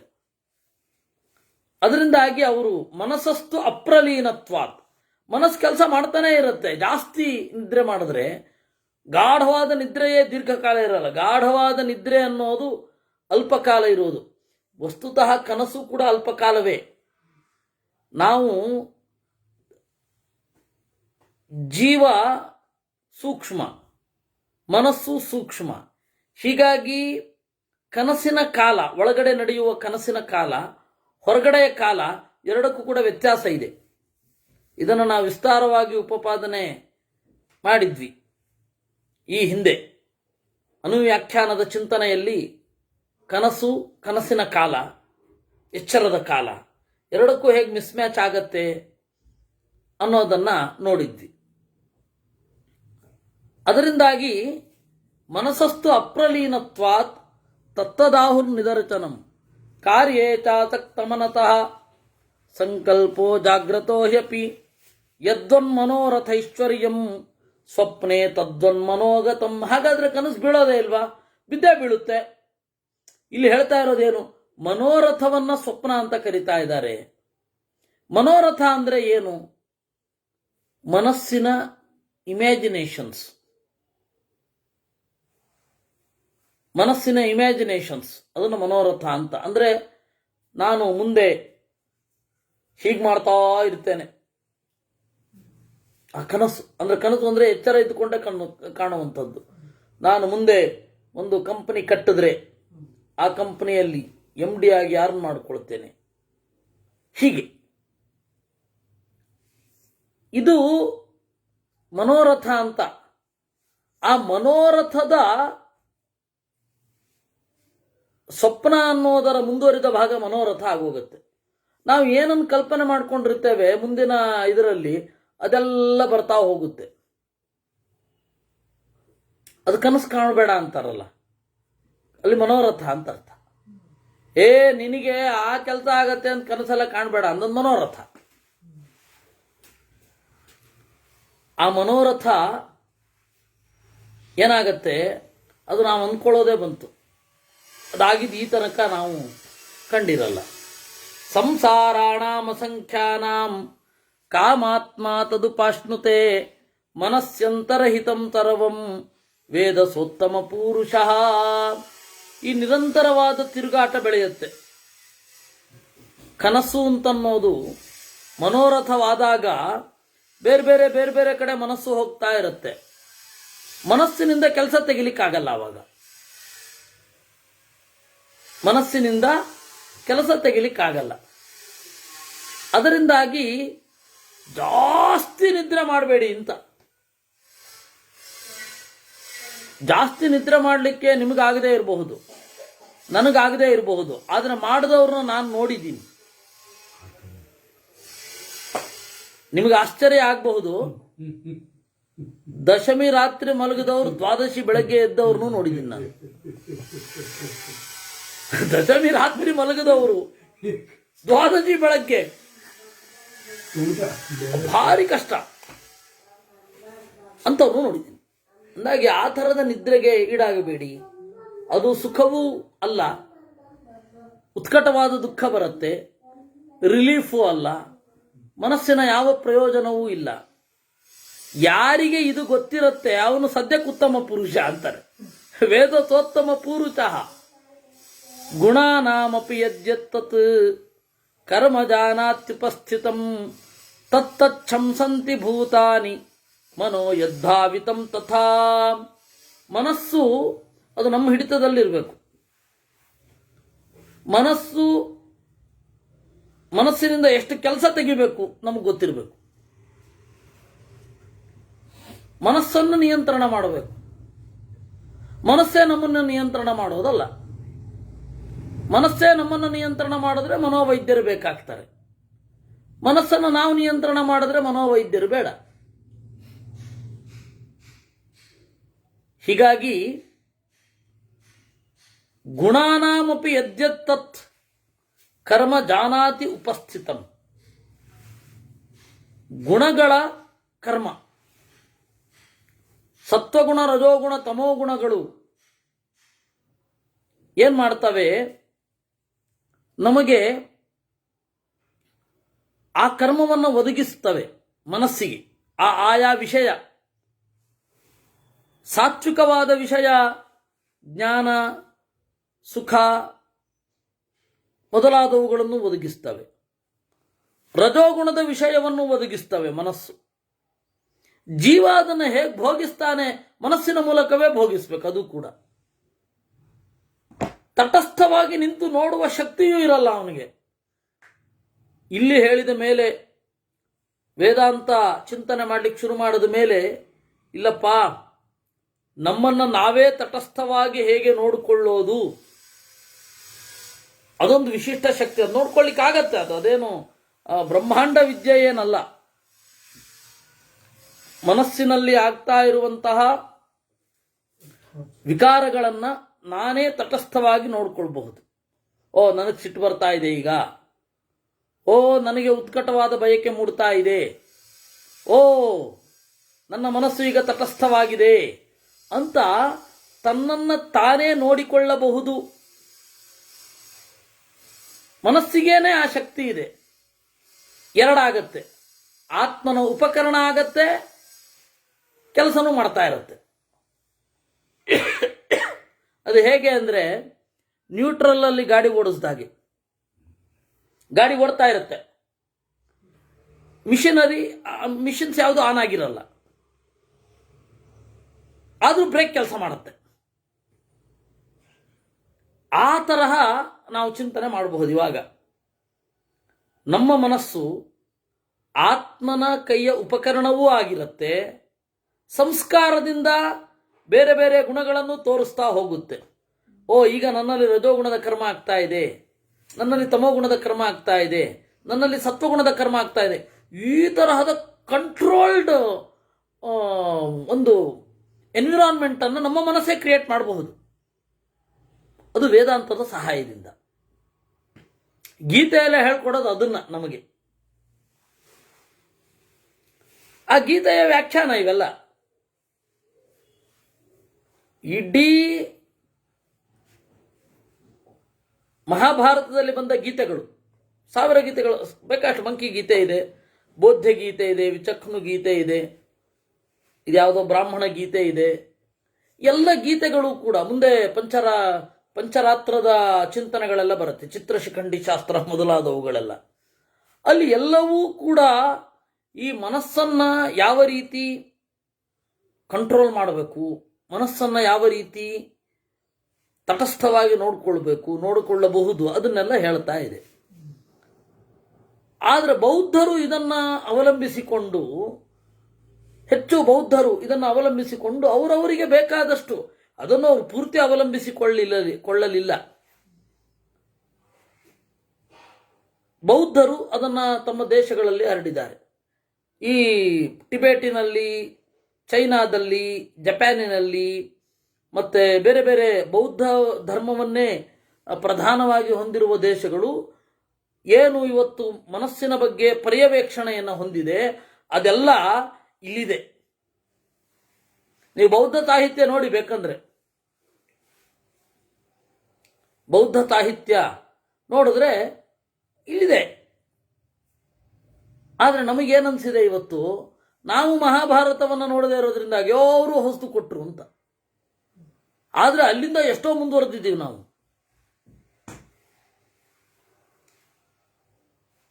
ಇನ್ನು ಪರಿಸ್ಥಿತಿಗೆ ತಕ್ಕಂತೆ ಬದಲಾದ ಮನಃಶಾಸ್ತ್ರ, ಅದನ್ನು ನೋಡಬೇಕಾಗತ್ತೆ. ಮಹಾಯುದ್ಧ ಆಯಿತು, ಮೊದಲನೇ ಮಹಾಯುದ್ಧ ಆಯಿತು, ಅವಾಗ ಮನಃಶಾಸ್ತ್ರದ ಚಿಂತನೆಗಳು ಹೇಗೆ ಬಂದವು. ಎರಡನೇ ಮಹಾಯುದ್ಧ ಆಯಿತು, ಅವಾಗ ಮನಃಶಾಸ್ತ್ರದ ಚಿಂತನೆಗಳು ಹೆಂಗೆ ಬದಲಾಯಿತು. ಈಗ ಗ್ಲೋಬಲೈಸೇಷನ್ನ ಒತ್ತಡದಿಂದ ಮನಸ್ಸು ಹೇಗೆ ಯೋಚನೆ ಮಾಡ್ತಾ ಇದೆ. ಈ ತರಹದ ಮನಸ್ಸು ವೇದಕ್ಕೆ ವಿರುದ್ಧವಾಗೇ ನಿಲ್ಲೋದು. ಅದನ್ನೇ ಕೃಷ್ಣ ಗೀತೆಯಲ್ಲಿ ಶ್ರುತಿ ವಿಪ್ರತಿಪನ್ನಾತೆ ಯದಾ ಸ್ಥಾಸ್ಯತಿ ನಿಶ್ಚಲ ತದಾ ಗಂತಾಸಿ ನಿರ್ವೇದಂ ಶ್ರೋತವ್ಯಸ್ಯ ಶ್ರುತಸ್ಯ ಚ. ನಮ್ಮ ಬುದ್ಧಿ ವೇದಕ್ಕೆ ವಿರುದ್ಧವಾಗಿಯೇ ಇರುತ್ತೆ, ಶ್ರುತಿಗೆ ವಿರುದ್ಧವಾಗಿಯೇ ಇರುತ್ತೆ. ಆಮೇಲೆ ಕ್ರಮೇಣ ಆ ಮನಸ್ಸಿನ ದೋಷಗಳನ್ನು ಮನಸ್ಸಿನಿಂದಲೇ ಚಿಂತನೆ ಮಾಡಿದಾಗ ಶ್ರುತಿ ವಿಶೇಷೇಣ ಪ್ರತಿಪನ್ನ ಭವತಿ. ಎರಡೂ ವ್ಯಾಖ್ಯಾನ ಮಧ್ವಾಚಾರ್ಯರದ್ದೇ. ಫಸ್ಟ್ ಸ್ಟೇಜ್ನಲ್ಲಿ ಶ್ರುತಿ ವಿಪ್ರತಿಪನ್ನ ಆಗಿರತ್ತಂತೆ. ಯಾಕೆಂದ್ರೆ ನಮ್ಮ ಹೊರಗಡೆಯ ಇನ್ಫ್ಲೂಯೆನ್ಸ್ ಇದೆಯಲ್ಲ, ವೇದ ಹೇಳಿದ್ದನ್ನು ಕೇಳಲ್ಲ, ಅದೆಂಗಾಗತ್ತೆ ಅಂತ ಮೊದಲು ಮಂಡುವಾದ ಮಾಡ್ತಾ ಇರುತ್ತೆ. ಕ್ರಮೇಣ ನಮ್ಮನ್ನು ನಾವು ಕೆತ್ತಿಕೊಳ್ತಾ ಹೋದಾಗ, ನಮ್ಮನ್ನು ಇವತ್ತಿನ ಪರಿಭಾಷೆಯಲ್ಲಿ ಟೆಸ್ಟ್ ಮಾಡಿಕೊಂಡು ಹೋದಾಗ, ನಮ್ಮನ್ನು ನಾವೇ ಟೆಸ್ಟ್ ಮಾಡಿಕೊಂಡು ಹೋಗ್ತಾ ಇದ್ದಾಗ, ಇಲ್ಲ ಹಾಗಾಗಲ್ಲ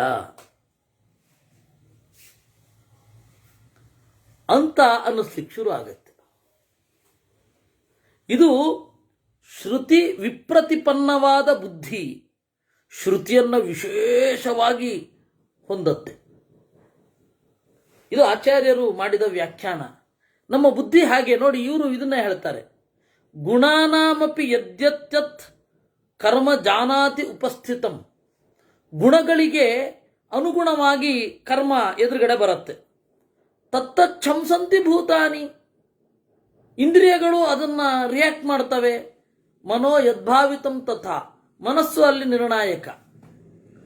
ತತಸ್ತದುಪವರ್ತಂತೆ ಗುಣ ರಾಜಸತಾಮತಾಃ ಸಾತ್ವಿಕಾ ವಾ ಯಥಾ ಯೋಗಂ ಆನಂತರ್ಯ ಫಲೋದಯ. ಗುಣಗಳು ರಜೋಗುಣ, ತಮೋಗುಣ, ಸತ್ವಗುಣ ನಮ್ಮನ್ನು ಆವರಿಸುತ್ತವೆ. ಅದಕ್ಕನುಗುಣವಾಗಿ ಆನಂತರ್ಯ ಫಲೋದಯ, ಯಾವತ್ತೋ ಮಾಡಿದ್ದು ಈಗ ಬರುತ್ತೆ. ಅದನ್ನ ಅವನು ಹ್ಯಾಂಡಲ್ ಮಾಡಬೇಕು. ನಾನು ಯಾವತ್ತೋ ಮೂಡಿದ ಇಂಪ್ರೆಷನ್ನಿನಿಂದ ಇವತ್ತು ಈ ತರಹ ಆಗ್ತಾ ಇದೆ, ಇದನ್ನು ನಾನು ಹೆಂಗೆ ಹ್ಯಾಂಡಲ್ ಮಾಡಬೇಕು, ಮುಂದೆ ಅನುಕೂಲ ಆಗೋ ಹಾಗೆ ಮಾಡಬೇಕು ಅಂತ ಎದುರುಗಡೆ ಬಂದ ರಜೋಗುಣ ತಮೋಗುಣದ ವಿಷಯಗಳನ್ನು, ನಮ್ಮ ಹೊರಗಡೆಯಿಂದ ಅಪ್ಪಳಿಸುವ ರಜೋಗುಣ ತಮೋಗುಣಗಳನ್ನು ಯೋಚನೆ ಮಾಡಬೇಕು. ಅಂದರೆ ಮನಸ್ಸನ್ನು ಎಷ್ಟು ಸೂಕ್ಷ್ಮವಾಗಿ ಇಟ್ಕೊಳ್ಬೇಕು, ಎಷ್ಟು ಶಾರ್ಪ್ ಆಗಿ ಇಟ್ಕೊಳ್ಬೇಕು. ಅವಾಗ ಬಹಳ ಹೊತ್ತು ಯೋಚನೆ ಮಾಡಲೇಬೇಕಾಗತ್ತೆ. ಯಾವಾಗ ಇದನ್ನ ಅಪ್ಲೈ ಮಾಡ್ತಾನೆ ಬಹಳ ಹೊತ್ತು ಯೋಚನೆ ಮಾಡಬೇಕಾಗತ್ತೆ. ನಮ್ಮ ಪ್ರಾಚೀನ ಭಾರತದ ಅಭ್ಯಾಸ ಹಾಗೇ ಇತ್ತು. ಬೆಳಗ್ಗೆ ಎದ್ದು ಕೂಡಲೇ ಧರ್ಮಾರ್ಥ ವನುಚಿಂತ ಏತಂತ, ಧರ್ಮವನ್ನು ಅರ್ಥವನ್ನು ಯೋಚನೆ ಮಾಡಬೇಕು. ಅಲ್ಲಿ ಅರ್ಥ ಅಂದ್ರೆ ಹಣ ಅಲ್ಲ, ಧರ್ಮ ನಮ್ಮ ಕರ್ತವ್ಯ, ಅರ್ಥ ಅದರ ಸುತ್ತ ಇರುವ ಪರಿವೇಶ. ಒಂದು ಕರ್ತವ್ಯದ ಸುತ್ತ ಇರುವ ಪರಿವೇಶ, ಕರ್ತವ್ಯದ ಲೋಪಗಳು, ಅದನ್ನ ಹೆಂಗೆ ಬಿಡಿಸ್ಕೊಳ್ಬೇಕು, ಅದನ್ನೆಲ್ಲ ಮಾಡಬೇಕು ಅಂತ. ವಿಶೇಷತಃ ರಾಜನಿಗೆ, ಆಮೇಲೆ ಉಳಿದವರಿಗೂ ಕೂಡ. ಅದಕ್ಕೆ ಇವಾಗ ನಾವು ಆ ತರಹ ಮಾಡ್ಲಿಕ್ಕಾಗಲ್ಲ. ಅದಕ್ಕೇನು ಮಾಡೋದು, ಬೆಳಗ್ಗೆ ಎದ್ದು ಕೂಡಲೇ ಯಾವುದಾದ್ರೂ ಒಂದು ಒಳ್ಳೆಯ ಗ್ರಂಥದ ಚಿಂತನೆ ಮಾಡೋದು. ಅದು ಜೀವನ ಇಡೀ ದಿನ ಇಡೀ ನಮ್ಮನ್ನ ಬಹಳ ಉತ್ಸಾಹಿಯಾಗಿಟ್ಟಿರತ್ತೆ. ಬೆಳಗ್ಗೆ ಎದ್ದು ಕೂಡಲೇ ಒಂದು ಶ್ಲೋಕ ಓದಿ ಸಾಕು, ಒಂದೇ ಒಂದು ಶ್ಲೋಕ ಗೀತೆಯದ್ದು. ಬೆಳಗ್ಗೆ ಎದ್ದು ಕೂಡಲೇ ಆ ಕನ್ನಡಾನುವಾದವೇ ಸಾಕು. ಯಾರು ಒಳ್ಳೆ ಕನ್ನಡಾನುವಾದಗಳು ಓದಬೇಕು. ಆ ಕನ್ನಡಾನುವಾದವನ್ನೇ ಕನ್ನಡಕ್ಕೆ ವ್ಯಾಖ್ಯಾನ ಬರೆಯೋ ಹಾಗಿರಬಾರದು. ಒಂದು ಸಾಕು ಓದಿದ್ರೆ ಇಡೀ ದಿನ ಎಲ್ಲೋ ಒಂದು ಮೂಲೆಯಲ್ಲಿ ಒಂದು ಎಚ್ಚರ ಇರುತ್ತೆ. ಅದಕ್ಕೆ ನಿರೂಪಣೆ ಮಾಡಿದ್ದು. ಇದು ನಮ್ಮನ್ನ ದೇಹದ ಒಳಗಡೆಯೂ ಕಾಡುತ್ತೆ. ಈ ಹೊರಗಡೆ ಬಂದ ಕರ್ಮಗಳು, ಹೊರಗಡೆ ಬಂದ ಪರಿಸ್ಥಿತಿಗಳು ದೇಹದ ಒಳಗಡೆಯೂ ಕಾಡುತ್ತೆ. ತತಃಪಶ್ಯಂತ್ಯ ಸಂಬಂಧಾನ್ ವಾತ ಪಿತ್ತ ಕಫೋತ್ತರಾನ್ ರಜಸ್ತಮೋಭವೈರ್ಭಾವೈ ತದಪ್ಯಾಹುರ್ದುರನ್ವಯಂ. ನಾವು ಯಾವ ವಸ್ತುವಿನ ಮೇಲೆ ಯಾವ ಭಾವನೆ ಇಟ್ಕೊಂಡಿರ್ತೇವೆ, ಯಾವ ವಸ್ತುವನ್ನು ಹೇಗೆ ಸ್ವೀಕಾರ ಮಾಡ್ತೇವೆ, ಇದು ಹೊರಗಡೆ ರಜೋಗುಣ ತಮೋಗುಣ ಸತ್ವಗುಣ, ನಾವು ತೆಗೆದುಕೊಳ್ಳುವ ಆಹಾರ, ತೆಗೆದುಕೊಳ್ಳುವ ತೀರ್ಮಾನ, ತೆಗೆದುಕೊಳ್ಳುವ ಡಿಸಿಷನ್ಸು, ಆಡುವ ಮಾತು, ಕೇಳುವ ಮಾತು, ಇವುಗಳೆಲ್ಲ ವಾತ ಪಿತ್ತ ಕಫವಾಗಿ ದೇಹದ ಒಳಗಡೆ ಪರಿಣಾಮ ಬೀರಲಿಕ್ಕೆ ಶುರು ಆಗುತ್ತೆ. ವಾತ ಪಿತ್ತ ಕಫೋತ್ತರಾನ್, ರಜೋಗುಣ ತಮೋಗುಣಗಳು ಈ ರೀತಿ ನಮ್ಮನ್ನು ಆಕ್ರಮಿಸುತ್ತೆ. ದುರನ್ವಯಂ, ಅದರ ಸಂಬಂಧವೇ ಗೊತ್ತಾಗಲ್ಲ ನಮಗೆ. ಅನ್ವಯ ಅಂದ್ರೆ ಸಂಬಂಧ, ದುರನ್ವಯಂ ತದಪಿ ಆಹುಹು, ನಮಗೆ ಯಾವುದಕ್ಕೆ ಸಂಬಂಧವೇ ಅಂತಾನೆ ಗೊತ್ತಾಗಲ್ಲ. ಹೀಗಾಗಿ ಸದಾಚಾರದ ಬೇಸ್ ಯಾವುದು ಅಂತಂದ್ರೆ ಈ ತರಹದ ಆಹಾರ. ನಾನು ಹೆಂಗೆ ರಿಯಾಕ್ಟ್ ಆಗ್ತೇನೆ ಯಾವುದೇ ಒಂದು ವಿಚಾರಕ್ಕೆ, ನನ್ನ ಮನಸ್ಸಿನಲ್ಲಿ ಹೇಗೆ ರಿಯಾಕ್ಟ್ ಆಗ್ತೇನೆ, ಅದಕ್ಕೆ ಹೇಗೆ ಇದನ್ನ ದಾಟಬೇಕು, ಇದು ಅದಿವಾಗ ಸದ್ಯಕ್ಕೆ ಕಷ್ಟ ಅಂತಂದ್ರೆ ಬೆಳಗ್ಗೆ ಯಾವುದಾದ್ರೂ ಒಂದು ಚಿಂತನೆ ಮಾಡಬೇಕು. ಯಾವುದಾದ್ರೂ ಒಂದು ಶ್ಲೋಕವೋ, ಒಂದು ಒಳ್ಳೆಯ ಮಾತೋ, ಶಾಸ್ತ್ರದ್ದು ಚಿಂತನೆ ಮಾಡಿದ್ರೆ ಆಯಿತು. ಅದು ನಿರಂತರವಾಗಿ ನೆನಪು ಉಳಿಯುತ್ತೆ, ಸಂಸ್ಕಾರವೂ ಉಳಿಯುತ್ತೆ. ಆ ದಿವಸದ ಅತ್ಯಂತ ಕ್ರಿಟಿಕಲ್ ಆಗಿರುವ ಪರಿಸ್ಥಿತಿಯಿಂದಲೂ ಪಾರು ಮಾಡುತ್ತೆ. ಎಲ್ಲ ಬೆನಿಫಿಟ್ಸು ಇದೆ. ಅದರಿಂದಾಗಿ ಏನಾಗುತ್ತೆ, ಮಾನಸಿಕ ಆರೋಗ್ಯವೂ ಇರುತ್ತೆ. ಮಾನಸಿಕ ಆರೋಗ್ಯ ದೈಹಿಕವಾಗಿ ಆರೋಗ್ಯಕ್ಕೂ ಕಾರಣ ಆಗುತ್ತೆ. ನಮಗೆ ಇದರ ಅನ್ವಯ ಗೊತ್ತಾಗೋದಿಲ್ಲ. ಪ್ರಸನ್ನೈರಿಂದ್ರಿಯೈರ್ಯಜ್ಜತ್ ಸಂಕಲ್ಪಯತಿ ಮಾನತಂ ತತ್ತತ್ ಸ್ವಪ್ನೆಪ್ಯುಪರತೆ ಮನೋ ಬುದ್ಧಿರ್ನಿರೀಕ್ಷತೆ. ಅದರಿಂದಾಗಿ ಇಂದ್ರಿಯ ಪ್ರಸನ್ನವಾಗಿರಬೇಕು. ಇಲ್ಲಿಗೆ ಬಂದರು. ಇಂದ್ರಿಯ ಪ್ರಸನ್ನವಾಗಿ ನಾವೇನು ಸಂಕಲ್ಪ ಮಾಡುತ್ತೇವೆ ಅದು ಒಳ್ಳೆ ಸಂಕಲ್ಪವೇ ಆಗಿರುತ್ತೆ. ಉದ್ವಿಗ್ನಗೊಂಡ ಇಂದ್ರಿಯಗಳಿಂದಾಗಿ ಏನೇನೋ ಮಾಡಬಾರದು. ಅದಕ್ಕೆ ಬಿ ಕೂಲ್ ಅಂತ ಹೇಳೋದು. ಪ್ರಸನ್ನವಾದ ಇಂದ್ರಿಯಗಳು. ಯಾಕೆಂದರೆ ಆತುರದಲ್ಲಿ ದುಡುಕಿನಲ್ಲಿ ತೆಗೆದುಕೊಂಡ ತೀರ್ಮಾನಗಳು ಏನೇನೋ ಆಗಿಬಿಡುತ್ತವೆ. ಅಲ್ಲಿ ದೇವರ ಎಚ್ಚರವೂ ಬರಲ್ಲ, ಕಡೆಗೆ ದೇಹಕ್ಕೂ ಹಾನಿ. ಅದಕ್ಕಾಗಿ ಇಂದ್ರಿಯ ಪ್ರಸನ್ನ ಆಗಬೇಕು ಅಂತಂದರೆ ಈ ಆಹಾರ, ಸಾತ್ವಿಕ ಆಹಾರಗಳು, ಸಾತ್ವಿಕ ಆಹಾರ ಅಂದರೆ ತಿನ್ನೋದು ಮಾತ್ರ ಅಲ್ಲ, ಪ್ರಜ್ಞೆಗೆ ಹೆಚ್ಚು ಮುಖ್ಯ. ವಸ್ತುತಃ ಪ್ರಜ್ಞೆಯ ಆಹಾರವೇ ಪ್ರಧಾನ. ನಾವೀಗ ಸಾತ್ವಿಕ ಆಹಾರ ತಿಂತೇವಲ್ಲ, ಸಾತ್ವಿಕ ಆಹಾರ ಅಂತ ಏನೋ ಒಂದು ಅನ್ಕೊಂಡಿದ್ದೀವಿ. ಸಾತ್ವಿಕ ಆಹಾರ ಅಂತ ತಿಂತೇವಲ್ಲ, ಮನಸ್ಸು ಪ್ರಸನ್ನವಾಗಿದೆಯಾ ಅಂತ ನೋಡಬೇಕು. ಅದು ಹಂಗೆ ಯಾರು ಟೆಸ್ಟೇ ಮಾಡ್ಕೊಳ್ಳಿಕ್ಕೆ ಹೋಗಲ್ಲ. ಸಾತ್ವಿಕ ಆಹಾರ, ಸಾತ್ವಿಕ ಆಹಾರ ಹಾಗಲ್ಲ. ಅದು ನಮ್ಮನ್ನು ನಾವು ಶೋಧನ ಮಾಡಿಕೊಳ್ಬೇಕು. ಅದು ಹೊರಗಡೆ ಏನೋ ಅಂತ ನಾವು ಯೋಚನೆ ಮಾಡಿರ್ತೇವೆ, ಅದು ಹಾಗೆ ಇರಬೇಕು ಅಂತಿಲ್ಲ.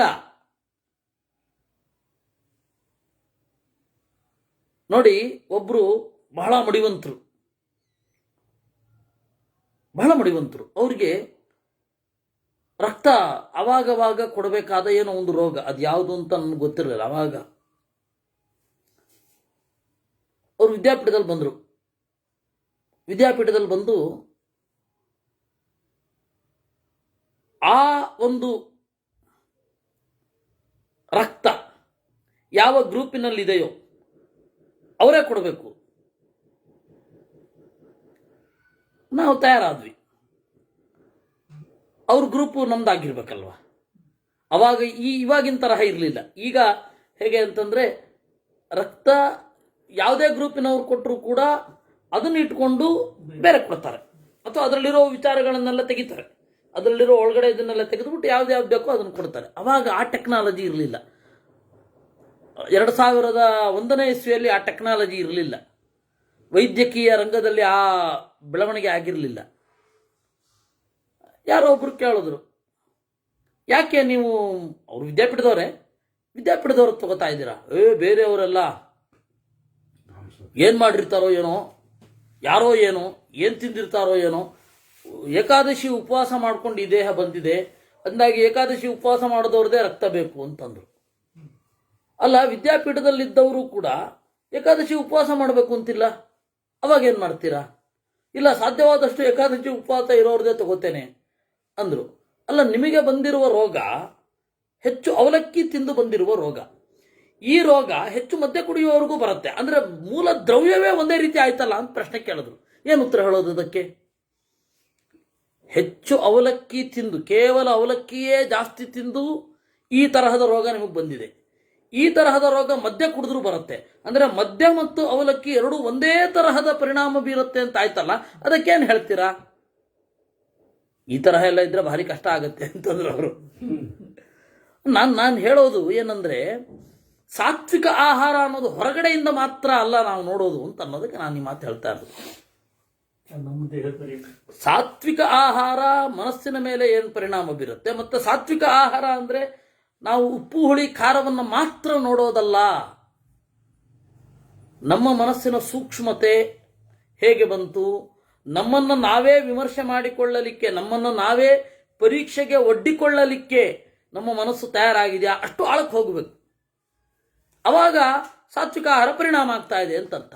ಇಲ್ಲ ಅಂತಂದ್ರೆ ಬಹಳ ಮಿತವಾದ ಪರಿಸರದಲ್ಲಿ ಮಾತ್ರ ನಾವು ಆಹಾರ ತಗೊಳ್ಳೋದು ಅಂದ್ರೆ, ಅದೇ ರೀತಿ ಬೇರೆಯವರು ತಗೋತಾ ಇರ್ತಾರೆ. ಕೆಲವೊಬ್ಬರಿಗೆ ಕೆಲವೊಂದು ಪರ್ಟಿಕ್ಯುಲರ್ ಇದಿರುತ್ತೆ, ಇದರಲ್ಲಿ ಮಾತ್ರ ನಾವು ತಗೊಳ್ಳೋದು ಅಂತ. ಆ ಥರದವರು ಇರ್ತಾರೆ. ಇವಾಗ ರಾಷ್ಟ್ರಪತಿಗೂ ಕೂಡ ಬಹಳ ನಿಗಾ ಇಟ್ಟು ಅಡುಗೆ ಮಾಡಬೇಕಾಗತ್ತೆ. ಇಂಥವ್ರ ಕೈನಲ್ಲಿ ಮಾತ್ರ ತಿನ್ನೋದು, ಅವರು ಬಹಳ ಪರೀಕ್ಷೆ ಮಾಡಿರ್ತಾರೆ. ಅದೇ ರೀತಿ ಸ್ವಯಂ ಪಾಕ ಆದರೂ ಏನದು ಒಂದೇ, ಎರಡು ಒಂದೇ, ಇಂಥವ್ರ ಹತ್ರ ಮಾತ್ರ ನಾನು ತಗೊಳ್ಳೋದು ಅಂತ ಹಾಗಲ್ಲ ಅದು. ಅದರಿಂದಾಗಿ ಅವ್ರು ಹೇಳೋದು ನೋಡಿ, ಪ್ರಸನ್ನೈರಿಂದ್ರಿಯೈರ್ ಯದ್ವತ್, ಅದೇ ದುರನ್ವಯಂ ಮೊದಲನೇದ್ದು. ನಮ್ಮ ತೆಗೆದುಕೊಳ್ಳುವ ಆಹಾರ ಸಂಬಂಧ ಅದೇನಾ. ಇನ್ನು ಪ್ರಸನ್ನೈರಿಂದ್ರಿಯೈರ್ ಯದ್ವತ್ ಸಂಕಲ್ಪಯತಿ ಮಾನಸಂ ತತ್ತತ್ ಸ್ವಪ್ನೇಪಿ ಉಪರತೆ. ಎಷ್ಟು ಅಂತ ಹೇಳಿದ್ರೆ, ಆ ಆಹಾರ ಪ್ರಸನ್ನವಾಗಿ ನಮ್ಮನ್ನು ಮಾಡಿದರೆ, ಎಲ್ಲ ತರಹದ ಆಹಾರ ಒಂದೇ ಪಾಯಿಂಟಲ್ಲಿ ಇದ್ದು ಕೆಲಸ ಮಾಡಿದರೆ, ಮನೋಬುದ್ಧಿರ್ನಿರೀಕ್ಷತೆ, ನಮ್ಮ ಬುದ್ಧಿ ನಮ್ಮ ಮನಸ್ಸನ್ನು ತಟಸ್ಥವಾಗಿ ನೋಡುವಂತೆ ತಯಾರಾಗತ್ತೆ. ಅಂದರೆ ಕನಸು ಕೂಡ ಕಂಟ್ರೋಲ್ಡ್ ಆಗತ್ತೆ, ಎಲ್ಲೆಲ್ಲ ಬೀಳಲ್ಲ. ಸಾಮಾನ್ಯವಾಗಿ ಕನಸು ಕಂಟ್ರೋಲಲ್ಲಿ ಇರಲ್ಲ. ಏನೇನು ತೋರಿಸುತ್ತೋ ನಮಗೆ ಗೊತ್ತಿಲ್ಲ. ನಾವು ಊಹಿಸದೇ ಇರೋದನ್ನೆಲ್ಲ ತೋರಿಸ್ಬಿಡುತ್ತೆ. ನಾವು ಪರಿಸರದಲ್ಲಿ ಏನನ್ನು ಕಂಡಿರಲ್ಲ ಅದನ್ನೆಲ್ಲ ತೋರಿಸುತ್ತೆ. ನಾವು ಏನು ಮಾಡಲಿಕ್ಕಾಗಿರಲ್ಲ ಅದನ್ನೆಲ್ಲ ತೋರಿಸಿಬಿಡುತ್ತೆ. ಆದರೆ ನೀವು ತೆಗೆದುಕೊಳ್ಳುವ ಆಹಾರ ಹೇಗಿರಬೇಕು ಅಂತಂದರೆ, ಕನಸು ಕೂಡ ನಿಮ್ಮ ಪರಿಸರದ ಆಚೆಗಿನದನ್ನು ತೋರಿಸಬಾರದು.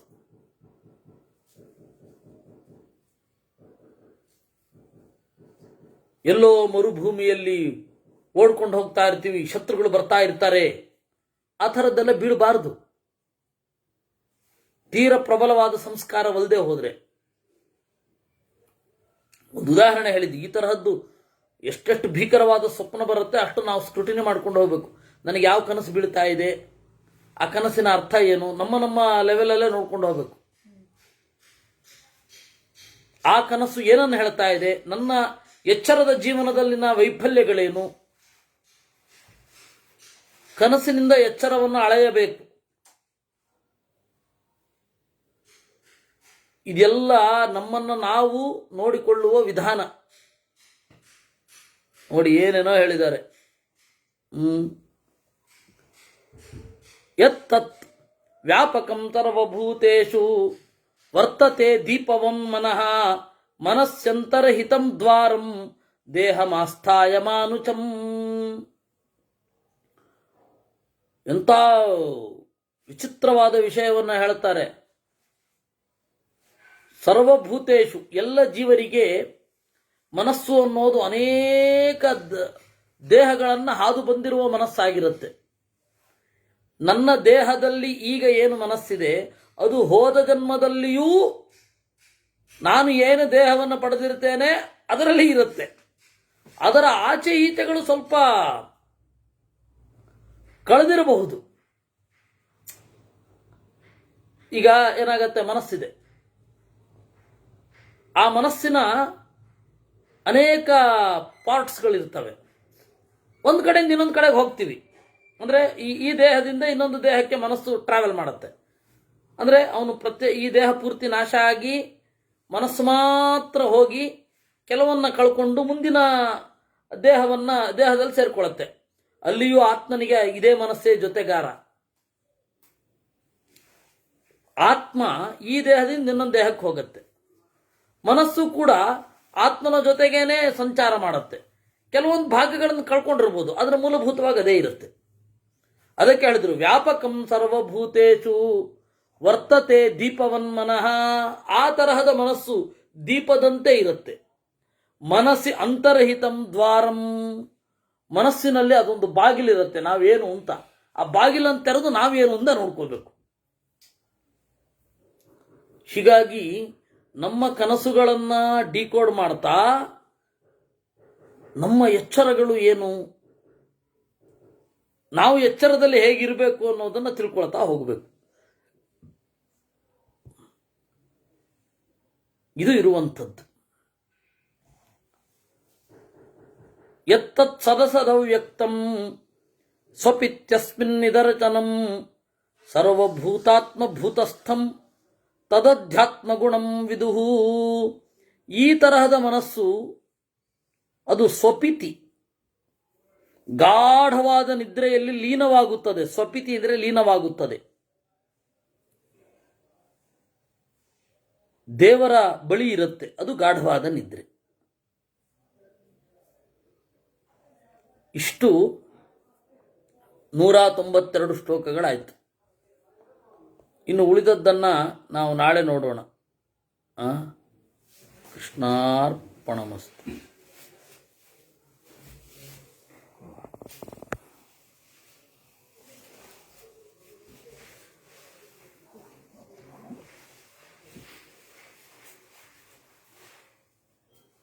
ಕಾಯ